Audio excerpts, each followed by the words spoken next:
Proclamación del Santo Evangelio según San Mateo.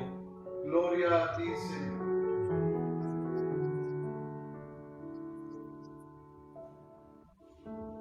En aquel tiempo, cuando llegó Jesús a la región de Cesarea de Filipo, hizo esta pregunta a sus discípulos: ¿quién dice la gente que es el Hijo del Hombre? Ellos le respondieron: unos dicen que eres Juan el Bautista, otros que Elías, otros que Jeremías o alguno de los profetas. Luego les preguntó: ¿y ustedes quién dicen que soy yo? Simón Pedro tomó la palabra y dijo: tú eres el Mesías, el Hijo de Dios vivo. Jesús le dijo entonces: dichoso tú, Simón, hijo de Juan, porque esto no te lo ha revelado ningún hombre, sino mi Padre que está en los cielos. Yo te digo a ti que tú eres Pedro, y sobre esta piedra edificaré mi iglesia. Los poderes del infierno no prevalecerán sobre ella. Yo te daré las llaves del reino de los cielos. Todo lo que ates en la tierra quedará atado en el cielo, y todo lo que desates en la tierra quedará desatado en el cielo.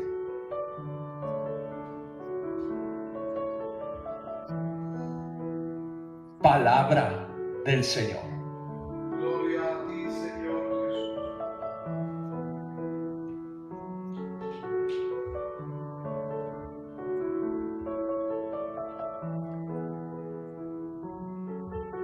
Cuando alguna persona te pregunte: ¿tú católico, en quién creen? A veces hay personas que quieren poner palabras en nuestra boca y nos dicen: ustedes los católicos creen en ídolos. Eso no creemos nosotros en los ídolos. Son personas que ponen palabras en la boca nuestra. Que ustedes católicos hacen esto, que esto, y bueno, son interpretaciones de otras gentes. Yo les digo a ustedes, precisamente la pregunta hoy de Jesús: ¿ustedes quiénes dicen que soy yo? Y ahorita voy a volver a esa pregunta, pero ustedes como católicos nos dicen: ¿tú en quién crees, católico? ¿En quién creemos? Y a veces muchos católicos se asustan o no saben qué decir. Yo siempre les digo: tranquilícense. Claro que es importante conocer la fe, por eso es importante conocerse, conocer quién soy. Es muy importante. A veces nos preguntan: ¿y tú quién eres? A veces no sabemos ni qué responder. Por eso nos tenemos que parar, detener, reflexionar y decir: bueno, soy un ser humano, sí, soy alguien creado a imagen y semejanza de Dios. Qué hermoso, qué bello. Soy alguien que tiene un proyecto de vida. Ya empiezas a sacar muchas cositas. Soy alguien que nació de una familia humilde, sencilla, o soy de un pueblo latinoamericano con cultura, etcétera, etcétera. Pero ya vas dando identidad a quién eres. Bueno, nuestra fe, también nosotros como católicos tenemos que saber quién eres, porque si no, llega cualquier persona y te dice: tú eres así, tú eres asado. Como un presidente en los Estados Unidos llega y se expresa de los latinoamericanos, de los mexicanos, por ejemplo, y dice: todos los mexicanos son violadores, o son rateros, o narcotraficantes. Y todos se quedan callados o nomás se enojan, porque a veces actuamos viscerales. Claro que cuando tú te conoces, tú dices: a ver, Señor, ¿usted de qué está hablando? Usted no ponga palabras en mi boca, no porque usted conoce una persona así. Mexicanos es una palabra muy grande, o latinoamericanos es una palabra de miles, de millones de personas. No puede nada más expresarse así superficialmente o visceralmente. Y eso tenemos que tener cuidado. Yo creo que hoy esta fiesta de Pedro y Pablo es para volver a nuestra identidad. Yo les digo, católicos, ¿en quién creemos? Pues precisamente tenemos nuestra profesión de fe.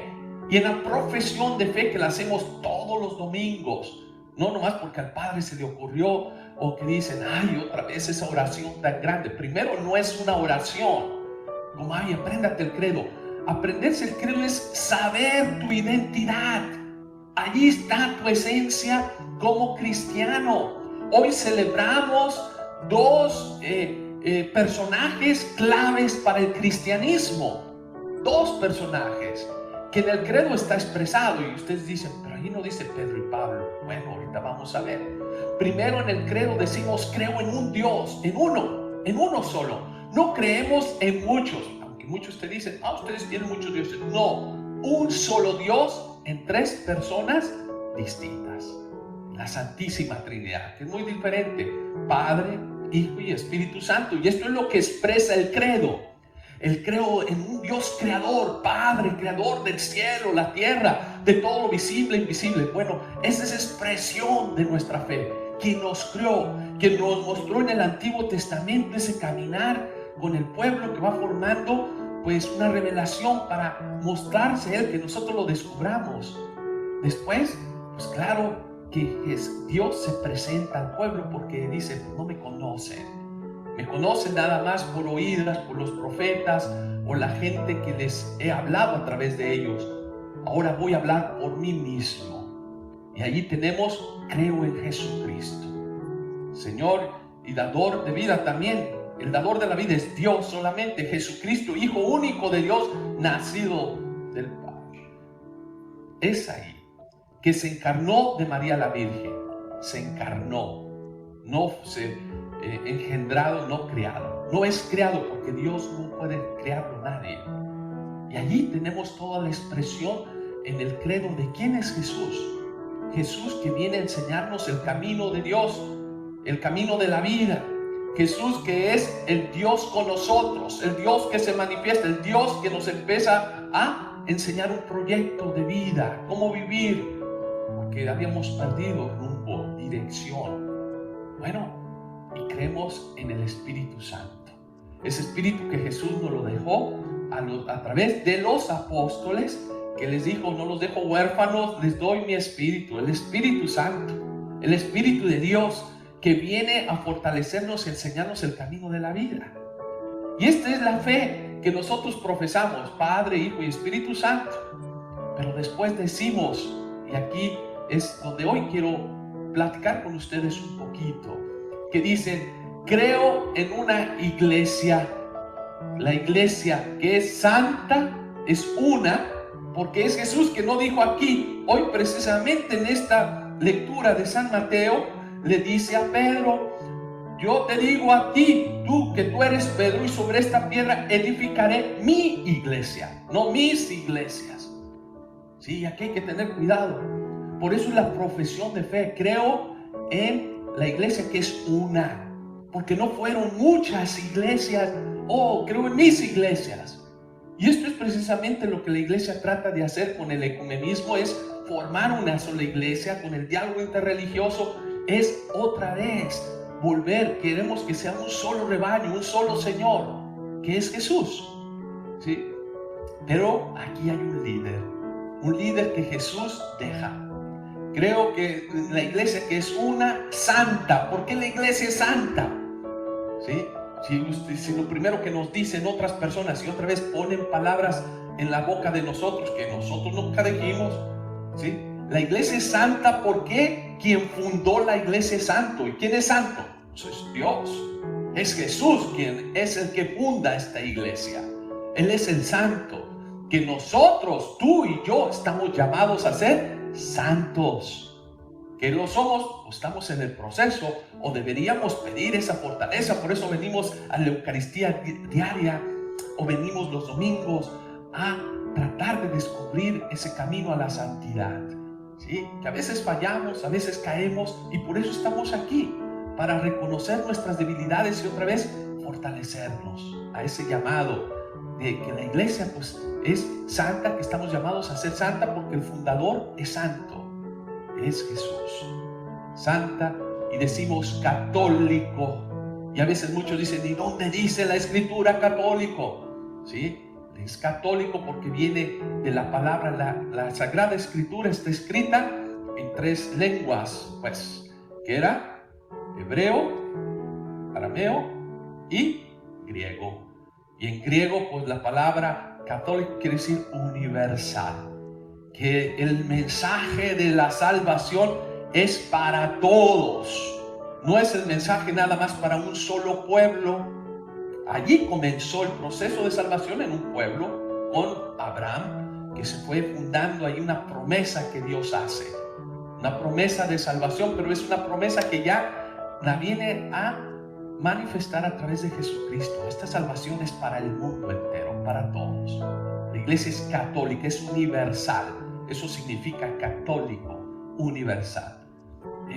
Y decimos que es santa, es una santa, católica y apostólica. Y aquí es la fe. Qué bonito, porque hoy celebramos 2 pilares fuertes en la iglesia. Claro que tenemos los 12 apóstoles. Sabemos que uno falló, Judas, y pues que dice, wow, se fue. Después eligieron a alguien más, ¿sí? A sustituirlo, a mantenerlo en esa unidad de la iglesia. Hay otros que fallaron. Pedro falló, Pedro que negó a Jesús. Pero hoy en el Evangelio de San Mateo, ¿qué nos presenta? Es un Pedro que descubre a Jesús. ¿Quién es? Descubre su identidad. Y hoy Jesús le pregunta, a ver, ¿quién soy yo para ti? ¿Quieres saber, Jesús? ¿Quieres saber antes de delegarle una responsabilidad dentro de la iglesia? ¿Y quién es? Ese Pedro que responde, eres tú el Mesías, el Hijo de Dios vivo. Tú eres el que estamos esperando. Tú eres pues el Dios con nosotros. Y aquí Jesús le dice, nadie te lo ha revelado. Lo has descubierto por revelación de Dios Padre. ¡Qué hermoso! Y aquí le deja ya un encargo. Precisamente elige a Pedro. ¿Quién es Pedro? Pedro es un pescador que no es una persona estudiada, que fue a las grandes universidades, que se preparó. No, es un hombre íntegro, un hombre que también se equivoca y reconoce. Es un hombre que llora cuando hace su equivocación en esa lección que Jesús le quiere dar. Cuando Él le dice, yo no te fallaré, yo estaré siempre contigo. ¿Cuántos de nosotros no decimos lo mismo? No, yo nunca voy a hacer esto, nunca voy a hacer el otro, yo voy a estar siempre con el Señor. Y aquí le da una lección a Pedro. ¿Cuál es la lección? Mira, no te adelantes, porque cuando venga la prueba, tú vas a ser el primero que me vas a negar. Y se lo hace como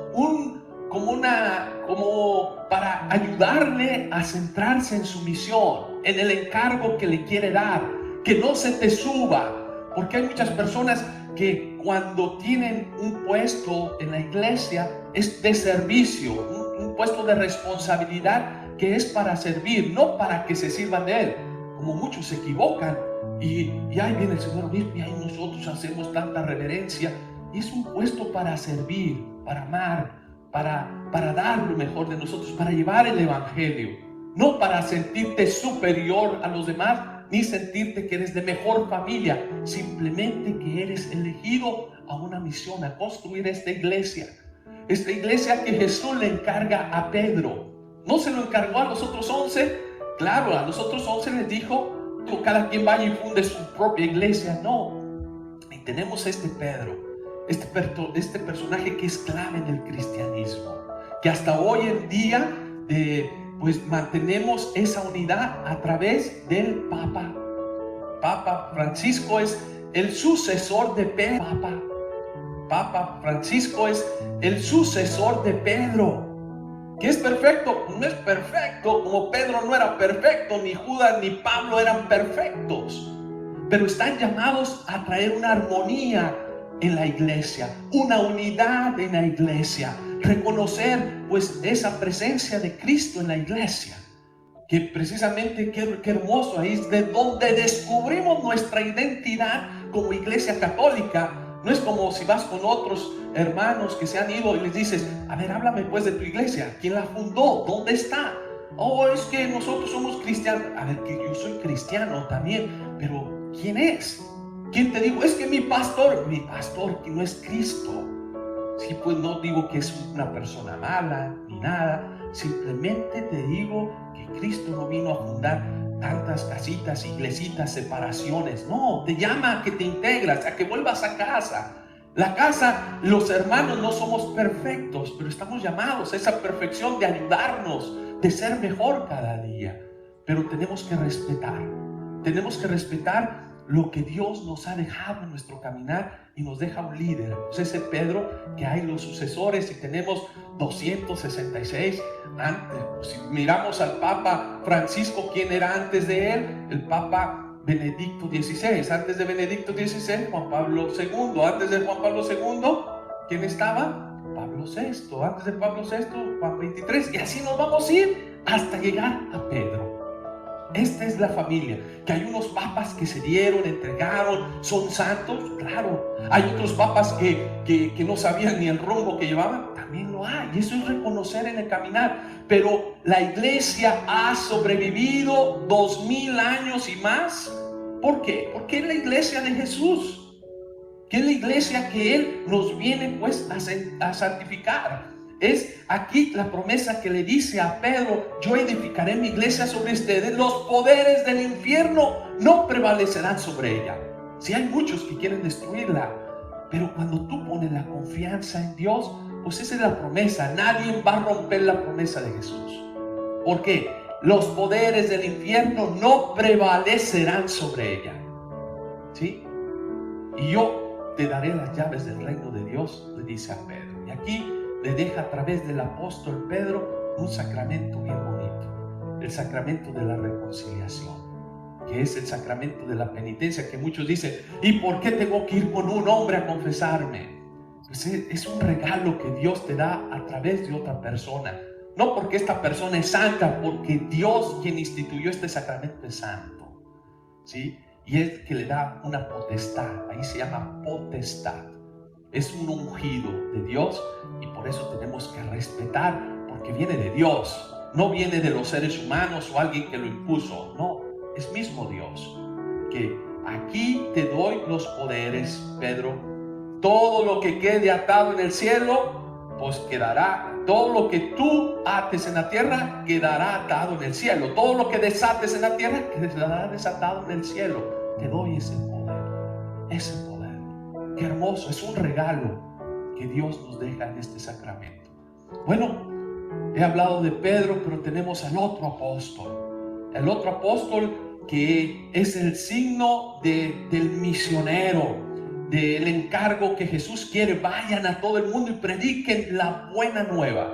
Y tenemos una personalidad totalmente distinta a la de Pedro. Aquí tenemos un Pablo que es preparado, un Pablo que viene de otra familia diferente, distinta, educado, un Pablo que se instruye en la ley y que sabe la ley y que es estricto en la ley, pero cuando tiene ese encuentro con Jesús, ya no se queda estrictamente nomás en lo escrito por la ley. Es Pablo que trasciende, va más allá. ¿Y qué es? El amor. Y es allí que Pablo nos hace unas explicaciones tan hermosas, que en la carta de los Corintios, que nos habla qué es el amor. El amor es comprensivo, el amor es servicial, el amor disculpa, si me amas sin límites. El amor siempre va a prevalecer. Todo va a pasar, todo se va a acabar, pero lo que permanece es el amor. Qué hermoso. Es el otro apóstol donde se funda también nuestra iglesia. Pedro y Pablo. Un Pablo que es uno que se lanza a ir a los pueblos. Es aquel que va, deja Israel, deja Jerusalén, deja todos estos lugares para ir a compartir la buena noticia. Y es aquí para decirnos también en la iglesia la diversidad que existe de los carismas, ¿sí? Porque hay algunos que quieren mantener como en una caja. La iglesia tiene que ser así, de esta manera, de esta forma. No, aquí vemos dos personalidades totalmente distintas, a veces opuestas, pero hay una unidad, que es lo hermoso. es lo bello. Hay una complementariedad, como el hombre y la mujer. Somos distintos, diferentes, pero estamos llamados a ser uno, complementarse, a dar vida. Aquí vemos un Pablo que es aquel que predica, que se lanza, que deja que el amor lo invada en su corazón. Y claro, que es un Pablo comprometido, un Pablo entregado, un Pablo preparado, un Pablo que se da totalmente, que se entrega, que nos recuerda la misión también de la iglesia, que es evangelizar, que es misionera. Y los dos, lo que tienen en común, Pedro y Pablo, son aquellos que dieron su vida, entregaron totalmente su ser para la construcción del reino de Dios, para la construcción de esta iglesia que Jesús quiere que llegue a todos los rincones de la tierra, la iglesia del amor, de la fraternidad, de la comunión. Bueno, hoy alegrémonos en esta fiesta de Pedro y Pablo, de estos dos grandes apóstoles que nos recuerdan a nosotros católicos nuestra identidad, que estamos fundados en una iglesia que es una santa, católica y apostólica, fundada en los apóstoles, ¿sí? En estos pilares. Y allí nosotros estamos llamados a reconocer la presencia de Dios en nuestro caminar diario. Pues que te sientas orgulloso de nuestra herencia, que te sientas hoy orgulloso de este regalo que Dios nos da a través de estos apóstoles, de estas personas que nos invitan a ti y a mí a ser parte, ser uno y seguir edificando pues esta iglesia que Jesús quiere que prevalezca y que esté en todo el mundo y que vaya construyendo el amor en contra de ese mal que existe hoy en la humanidad. Pues hoy nos alegramos y sigamos orando para que esta iglesia siga dándose a conocer en el mundo entero. Así sea. Amén.